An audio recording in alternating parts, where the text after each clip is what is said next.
નમસ્કાર વિદ્યાર્થીઓ, good morning. કેમ છો બધા? મજામાં?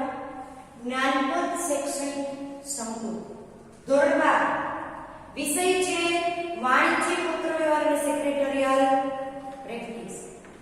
હવે આ વિષયની અંદર આપણે બીજા વિભાગમાં સેક્રેટરીયલ પ્રેક્ટિસ પ્રકરણ 1 ઘણું બધું ચાલી રહ્યું છે. હવે પ્રકરણના અંત તરફ જાય છે ત્યારે ફરીવાર એકવાર પ્રકરણની શરૂઆતથી તાજું કરી લઈએ કે કયા ટોપિક સુધી શું આવે છે. પ્રસ્તાવનામાં શેર એટલે શું બધા તાજું કરશે, યાદ કરશે કે શેર એટલે કંપનીની કુલ મૂડીનો એક સરખા નાના ભાગ, જેને શું કહેવાય? શેર. શેરને કંપનીને મૂડીની જરૂર હોય એટલે કોણ શેર બહાર પાડે? કંપની. શેર બહાર પાડવા શું તૈયાર કરે? તો કે વિજ્ઞાપન પત્ર. પરીક્ષામાં વિજ્ઞાપન પત્રની વ્યાખ્યા પૂછાય તો તમે લખી શકો કોઈ પણ જાહેર કંપની શેર કે ડિબેન્ચર કે અન્ય જામીનગીરી ખરીદવા આમંત્રણ આપતો દસ્તાવેજ એટલે શું? તો કે વિજ્ઞાપન પત્ર. વિજ્ઞાપન પત્ર માની લ્યો કે કોણ વાંચે? તો કે આપણા જેવા જાહેર જનતાઓ. તો જાહેર જનતાઓ વાંચવા માટે વિજ્ઞાપન પત્ર શેમાં મોકલે છે? તો કે વર્તમાન પત્રમાં. વર્તમાન પત્ર એટલે અખબાર, ન્યૂઝપેપર, જેનું ઉદાહરણ વિજ્ઞાપન પત્ર મેં તમને બતાવ્યું હતું વિડિયોમાં કે આમાં વિજ્ઞાપન પત્ર ન્યૂઝપેપરમાં આવે છે. વાંચીને જેને શેર ખરીદવાનો રસ છે એ શેર ખરીદવા શું કરશે? અરજી એટલે ખાતું ખોલાવશે, શેર અરજીઓ બેંકને મળશે, વર્ગીકરણ કરશે અને એના નામે વેચણી કરશે. એટલે શેર વેચણી કરે છે. કંપની ઘણીવાર કે છે નિયંત્રણની અંદર એટલે કંપની ધારક એક પણ જોગવાઈનું પાલન ન કરતા ભૂલ થઈ જાય તો એવી શેર વેચણીને શું કહેવાય? અનિયમિત શેર વેચણી. અને માની લો કે ઘણીવાર સંચાલકે અરજી સ્વીકારી ન હોય એટલે કે દરખાસ્તનો સ્વીકાર કરેલો હોવો જોઈએ, એ કશું જ નથી અને શેર વેચણી કરી હોય તો ગેરકાયદેસર. બંને વચ્ચેનો ભેદ ભર્યા તફાવત 4 માં પૂછાય છે. ત્યાગપત્ર, જે આગળના વિડિયોમાં ભણી ગયા, ત્યાગ એટલે વર્તમાન શેરોધારક પોતાના શેર વધારાના અન્યની તરફેણમાં જતા કરે ત્યાગ કર્યો કહેવાય. ત્યાર પછી પહેલાના શેરના હપ્તા, તો કે કંપની શેર પર એની સાથે રકમ મંગાવતી નથી. શેર પર શું કરે છે? થોડી થોડી જરૂર મુજબની રકમ મંગાવે છે. શું કહેવાય? શેરના હપ્તા. શેર હપ્તાની કંપની ધારે સંમતિ કરી છે. જોગવાઈ પરીક્ષામાં મેં તમને એ કીધું હતું આગળના વિડિયોમાં કે બે હપ્તા વચ્ચે ઓછામાં ઓછો કેટલો સમય હોવો જોઈએ? ચાલો બધા યાદ કરશે કેટલો સમય હોવો જોઈએ? તો બધા જવાબમાં આપશે તો કે 1 માસનો તો હોવો જ જોઈએ. શેર હપ્તાની જોગવાઈ શેમાં આપેલી હોવી જોઈએ? તો કે કંપનીના આર્ટિકલ્સ ઓફ એસોસિએશનમાં એટલે કે નિયમન પત્ર. હવે જોગવાઈ ભણી ગયા પછી આજના લેક્ચરમાં આપણે ભણવાનું છે શેર હપ્તાની વિધિ. શું ભણવાનું છે? શેર હપ્તાની વિધિ. તો કે કંપની કોની પાસેથી હપ્તો મંગાવે છે? તો કે શેરધારક પાસેથી. હવે અહીંયા તમને ઉદાહરણ છે. આ ઉદાહરણ આપેલું છે. આ ઉદાહરણ છે. પરીક્ષામાં આવું કાંઈ તમારે કંઈ લખવાનું નથી. માત્ર તમારે ઉદાહરણની અંદર શું મેળવવાની છે? સમજૂતી અને સાથે શેર અરજીની વિધિ ભણવાની છે. તો જોઈએ આગળ. ટેક્સ્ટ બુક બધા સાથે રાખશે, અભ્યાસક્રમ પણ સાથે. જેટલું જેટલું સમજાવવામાં આવે એની સાથે સમજતા જશે. ટેક્સ્ટ બુક સાથે હોય તો જરૂર જણાય કે આ પેન્સિલથી અંડરલાઈન કરવી. જેમ કે મેં હમણાં જ વાત કરી, વિકલ્પમાં પૂછાય બે હપ્તા વચ્ચે ઓછો સમય કેટલો હોય? ઓછામાં ઓછો તો 1 માસ કરી અંડરલાઈન કરવી જરૂરી છે. હવે જોઈએ આપણે ટેક્સ્ટ બુક સાથે છે એટલે જોતા જાઓ કે કંપની કાનૂની જોગવાઈઓ અને નિયમન પત્રની જોગવાઈને અનુસરી એટલે કે કંપની કાયદાની જોગવાઈનું પાલન કરે છે પણ નિયમન પત્રમાં આપેલી જોગવાઈને શું કરવું પડે ને? પાલન કરી અને શેરધારક પાસેથી જે રકમ, કઈ રકમ? શેર પર જે બાકી રકમ છે એ રકમ મંગાવી શકે એના માટે ચોક્કસ વિધિ તૈયાર કરેલ છે. વિધિ એટલે પ્રક્રિયા, પદ્ધતિ, મેથડ. તો તમને પ્રશ્ન થાય કે આનો કોઈ ડાડાઓ થાય તો પણ ન ચાલે, યાદ જ રહી જશે. લાઈન પર લખાવા જોઈએ. પહેલું છે શેર હપ્તા અંગેનો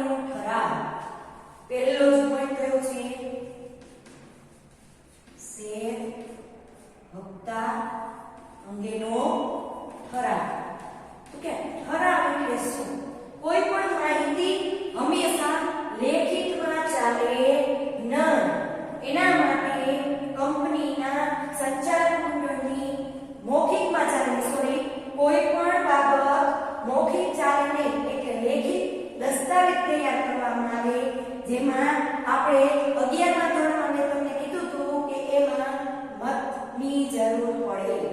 લઘુમતી, બહુમતી કે જેમાં 75% વધારે સહમતિ હોય એનો જ ઠરાવ પસાર થાય. એમાં લખે કે આથી ઠરાવવામાં આવે છે કે કંપનીએ બહાર પાડેલ શેર પર પ્રથમ હપ્તો 20 રૂપિયા લેખે દરેક શેરધારક પાસેથી મંગાવવામાં આવે છે, જે તારીખ 2/11/2020 સુધીમાં, જો કે જતી રહી પણ અગાઉ જાહેરાત આપવી પડે, એટલે 2/11/2020 સુધીમાં દરેક શેરધારકોએ હપ્તો બેંકના શેર હપ્તા ખાતામાં જમા કરાવવાનો રહેશે. આવી બાબત જે લેખિતમાં નોંધાય તેને ઠરાવ કહેવાય.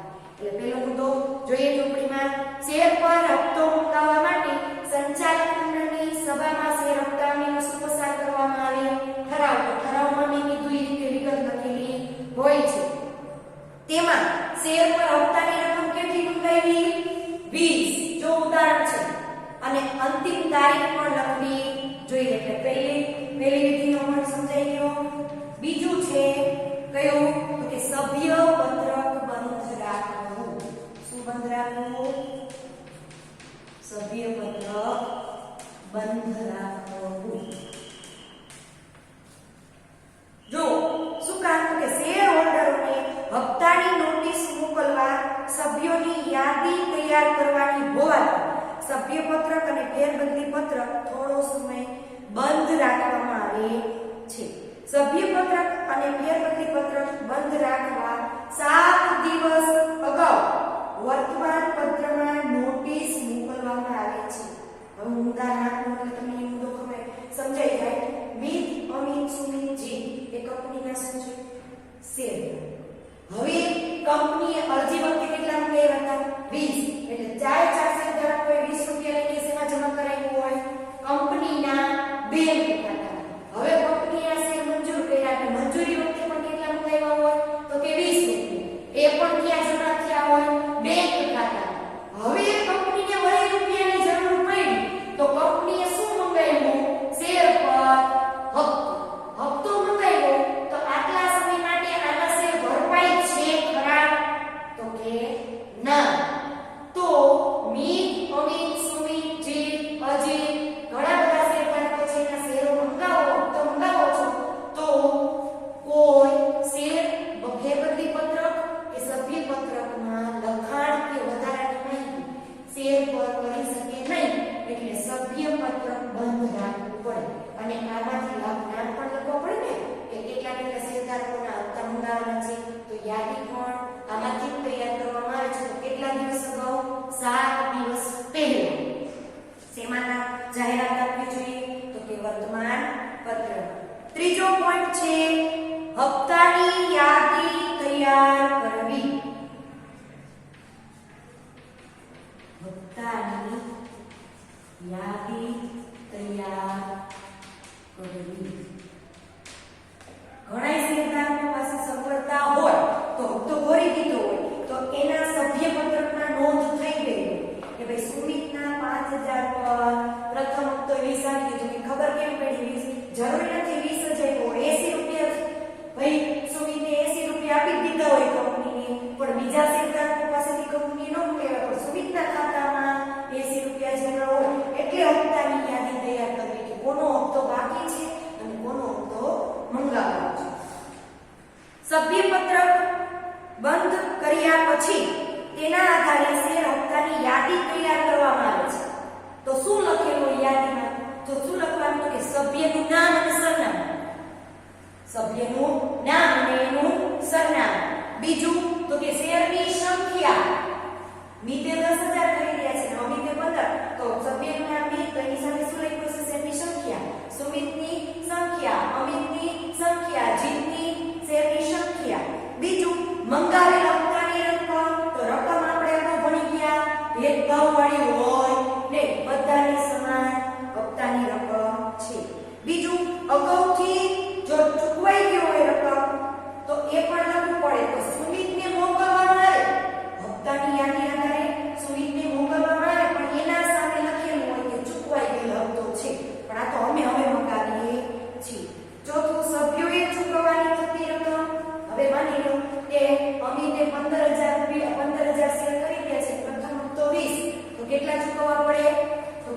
જ હિસાબ છે 15,000 ગુણ્યા 20 કરો શું આવે ગુણાકાર ને તો આવડતો હશે આવડે ને કેટલા રૂપિયા ચૂકવવાના થાય 3 લાખ અમિત કેટલા ચૂકવશે પ્રથમ હપ્તાની રકમ 3 લાખ હવે ખ્યાલ આવી ગયો શું કહેવામાં આવે છે હપ્તો ચૂકવવા માટેની નિયત તારીખ કેટલા સમય મર્યાદામાં હપ્તાની રકમ ચૂકવી દેવાની છે એ લખવાનું છે તો ફરીવાર હપ્તાની વિધિનો પહેલો પોઈન્ટ શું તો કે શેર હપ્તા અંગેનો શું પસાર કરવો પડે ઠરાવ કોની સભામાં સંચાલક મંડળ બીજું સભ્ય પત્રકને શું કરવાનું છે તો કે બંધ રાખવું ત્રીજું હપ્તાની યાદી તૈયાર કરવી ત્યાર પછી ચોથો પોઈન્ટ છે કયો તો કે હપ્તાની નોટિસ મોકલવી હપ્તાની નોટિસ મોકલવી કોને મોકલવાની ચાલ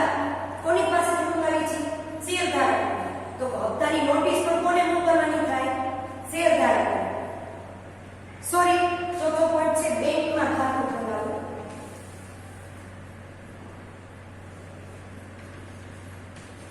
બેંકમાં ખાતું ખોલાવવું હપ્તાનું ખાતું ખોલાવવું બેંકમાં જાણ કરવી અથવા બેંકનું ખાતું ખોલાવવું શું કામ તો કે સભ્ય પાસેથી આપણે શું મંગાવીએ છીએ હપ્તો હપ્તાની રકમ કંપની પોતાની પાસે નહીં રાખે પણ શું કરશે બેંકમાં બેંકમાં ખાતું ખોલાવશે તો શું કરશે બેંકને જાણ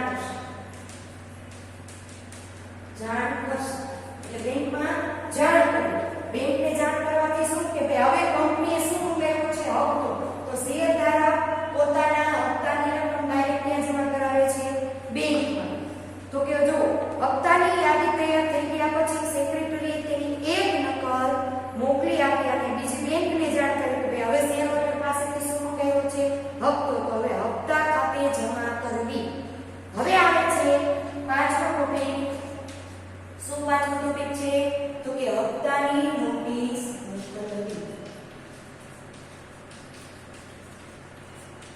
કોને મોકલશું વર્તમાન શેર હોલ્ડર એટલે હવે તમારે હપ્તા પર શું ભરવાનું થશે રકમ હપ્તાની યાદી તૈયાર થયા પછી તેના આધારે દરેક સભ્યને હપ્તા ભરવા અંગેની જાણ કરતો પત્ર રજિસ્ટર્ડ પોસ્ટ દ્વારા મોકલવામાં આવે છે બોર્ડમાં પૂછાઈ ગયેલો પ્રશ્ન શેર પર મંગાવતા હપ્તાની રકમ ની જાણ શેરધારકને કેવી રીતે કરવામાં આવે છે તો કે રજિસ્ટર્ડ પોસ્ટ દ્વારા ફરીવાર પ્રશ્ન બોલું છું જ્યાં જણાઈને અંડરલાઈન કરવી ફરજિયાત છે કે અહીંયા અંડરલાઈન કરજો કારણ કે બી વિભાગમાં પૂછાયેલો પ્રશ્ન છે શેર પર હપ્તાની નોટિસની જાણ કંપની તેના શેરધારકને કેવી રીતે કરે છે તો કે રજિસ્ટર્ડ પોસ્ટ દ્વારા કરે છે આ પત્રને હપ્તાની નોટિસ પણ કહે છે શું કહેવાય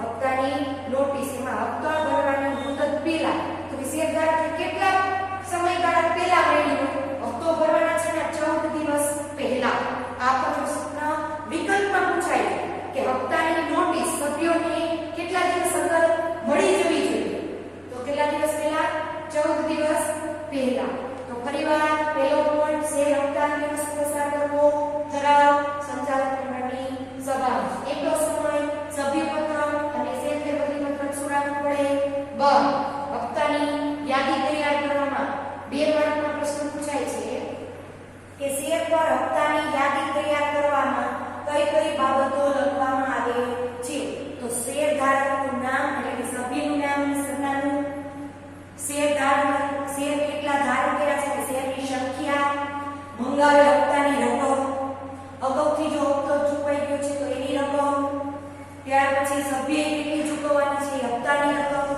અને હપ્તો ચૂકવવાની નક્કી તારીખ એટલે આ બે માર્કનો પૂછવાની શક્યતા છે આના પોઈન્ટ પછી બેંકમાં જાણ કરવી એટલે કે બેંકને કહી દેવું કે હવે અમે કંપની તરફથી શેર પર હપ્તો મંગાવ્યો છે તો કંપનીને શેરધારકો રૂપિયા મોકલશે તો શેર હપ્તા ખાતે જમા કરી પરીક્ષામાં આ પ્રશ્ન પૂછે શેર પર મંગાવવાનો હપ્તો બેંકમાં કઈ નોંધ ખાતે જમા થાય છે તો શેર હપ્તા ખાતે જમા થાય છે હું જે અત્યારે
જે સમયગાળો છે એમાં હપ્તા ખાતે શેર હવે શું કરશે, રકમ જમા કરશે. તો બેંક એને શું આપશે, તમે જમા કરો તો કે બેંક ભરણા ચીઠી પોતાની પાસે રાખશે અને શેર હપ્તાની નોટિસ અને રસીદ શેર હોલ્ડરને પરત કરે છે.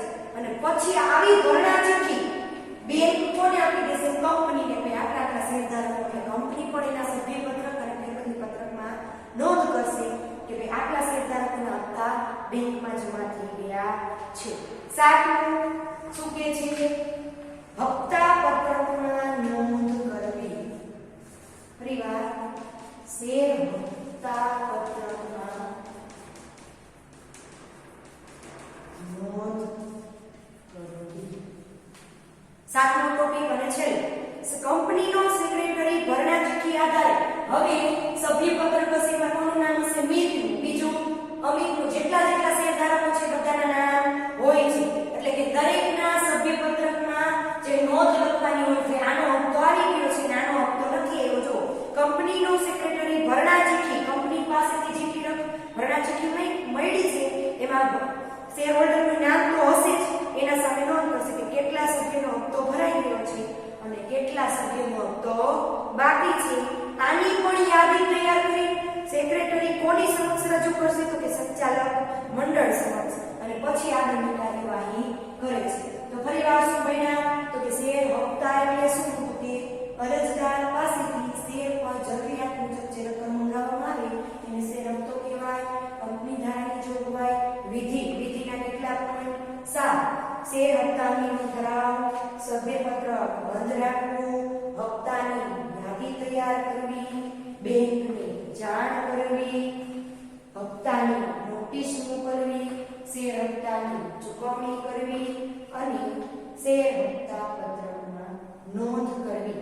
તો કે શેર હપ્તો મંગાવવાની આ વિધિ તૈયાર કોણ કરશે, કામ કોણ કરે કંપની વતી, તો કંપનીનો સેક્રેટરી. એટલે ત્યાર પછીનો પોઈન્ટ છે કંપની દ્વારા અંગે સેક્રેટરીની ફરજ. શું છે, સેક્રેટરીની ફરજો. હપ્તા અંગે શેર હપ્તા અંગે સેક્રેટરીની ફરજ. જોઈએ તો કે શેર હપ્તો મંગાવવા અંગે પહેલા તો જોવા જવું પડે, નિયમન પત્રમાં એની જોગવાઈ કરેલી છે તો એ કોણ ચેક કરશે, સેક્રેટરી. બીજું સંચાલક મંડળની સભા બોલાવવાની અને સભામાં શું તૈયાર થયેલું હોવો જોઈએ, ઠરાવને કીધું એ મૌખિક ચાલે નહીં. ત્રીજું હપ્તો મંગાવતા પહેલા સભ્યપત્રક બંધ છે ને તો કેટલા દિવસ, સભ્યપત્રક અને ફેરબદલી પત્રક 7 દિવસ પહેલા બંધ છે કે નહીં તેની પણ જાણ કરી. અને નો જાણ હોય તો વર્તમાન પત્રમાં એની નોટિસ પણ આપી દેવી જોઈએ કે સભ્યપત્રક બંધ રાખવામાં આવેલ છે. પછી જે સભ્યોનો હપ્તો ચૂકવવાનો છે તેની યાદી તૈયાર કરવી અને દરેક સભ્યને શું મોકલશે, નોટિસ કેવી રીતે મોકલશે, રજિસ્ટર્ડ પોસ્ટ દ્વારા. કેટલા દિવસ પહેલા મળી જવી જોઈએ, મુદતના 14 દિવસ પહેલા. પછી કે શેમાં ખાતું ખોલાવેલું હોવું જોઈએ, બેંકમાં. કારણ કે સભ્યને નોટિસ મળશે તો નોટિસ મળ્યા પ્રમાણે શું મોકલશે, હપ્તાની રકમ. તો રકમ બધાની આવે તો યાદ રાખવી સરળ નથી, પણ કંપની આના માટે શું કર્યું, બેંકમાં ખાતું ખોલાવવા માટે તો સેક્રેટરીએ જોવું પડે બેંકમાં ખાતું છે કે નહીં, ખાતું ખોલાવવું. ભરણા ચીઠી આધારે હવે બેંકને રૂપિયા આવી ગયા તો બેંક શું કરશે, કંપનીને જાણ કરે છે. એટલે સેક્રેટરી ભરણા ચીઠી આધારે દરેક સભ્યની સામે કેના હપ્તા આવી ગયા છે, કેના હપ્તા બાકી છે, માગ્યા છતાં હપ્તા ન આપ્યા હોય તો એની યાદી કોની સમક્ષ મોકલશે, સંચાલક મંડળ સમક્ષ. તો આજે આપણે પાછું ફરીવાર પાછું કરીએ. શેર હપ્તા એટલે શું, શેર પર મંગાવતી રકમ. બીજું કંપની ધારાની જોગવાઈ, હપ્તાની વિધિના 7 પોઈન્ટ અને આ બધું હપ્તો મંગાવવાની કાર્યવાહી કોણ કરે, કંપનીનો સેક્રેટરી. તો હોમવર્કમાં આજે તમારે શેર હપ્તા અંગેની વિધિ તૈયાર કરો. પરીક્ષામાં 4 ગુણના 7 પોઈન્ટ પૂછાય છે. સહેલો પ્રશ્ન છે. જો પ્રેક્ટિકલી ઉદાહરણ સમજ્યા હોય તો તમને એમ